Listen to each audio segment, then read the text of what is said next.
Deadly plane crash in South Korea. What do we know about the cause and the victims? The plane crash occurred at approximately 7 minutes after 9 a.m. local time, around 2 o'clock a.m. Korean time, on December 29 at Maun International Airport in South Korea. The Boeing 737-800 operated by Jeju Air was on flight 7C2216.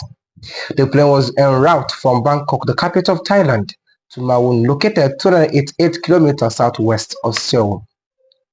It has been confirmed that there were 181 people on board, 175 passengers, and 6 crew members. According to the South Korean Ministry of Transport, among the passengers were 2 Thai nationals, with the rest being South Korean citizens. A video of the crash moment has been published online. The photo shows that the landing gear failed to deploy, probably when the aircraft made an emergency landing. The plane skidded off the runway, crashed into an outer wall of the airport, and caught fire. South Korean media report that 179 people are likely to have died as a result of the crash, according to the South Korean Fire Service. 2 individuals were found alive, a female passenger and a crew member. They have been hospitalized. It has none been reliably confirmed that 94 people have died. The whereabouts of the others remains unknown. Rescuers report that they are continuing to search for people in the tail section of the aircraft. Passengers were ejected from the plane after it collided with a fence. The chances of survival are virtually non-existent.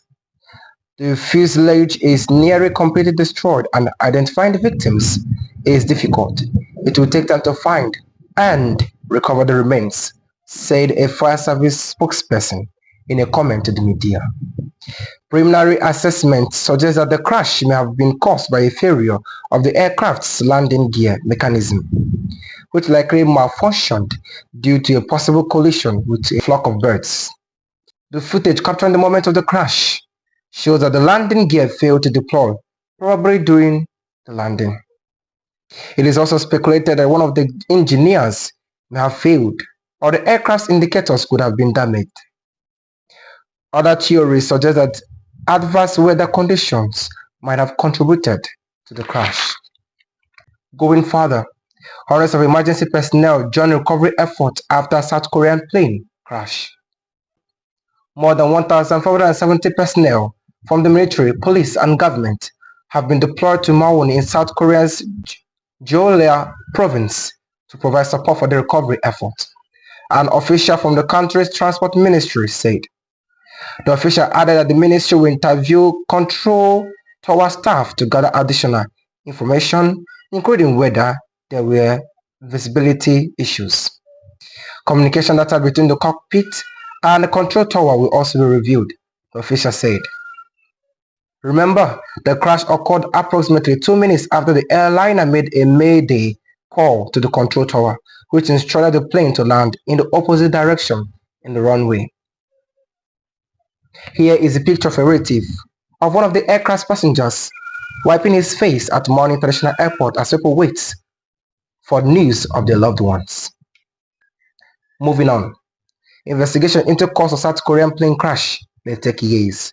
The investigation into what caused the South Korean plane crash may take up to 3 years, the country's land ministry said in a briefing. Investigation into commercial flights can take between 6 months and 3 years, he said, considering the plane was manufactured outside of South Korea. Investigators will need to consult the manufacturers of major parts of the plane, which might mean the investigation takes a long time, the land ministry said. Thanks for watching, and remember to stay tuned for next update.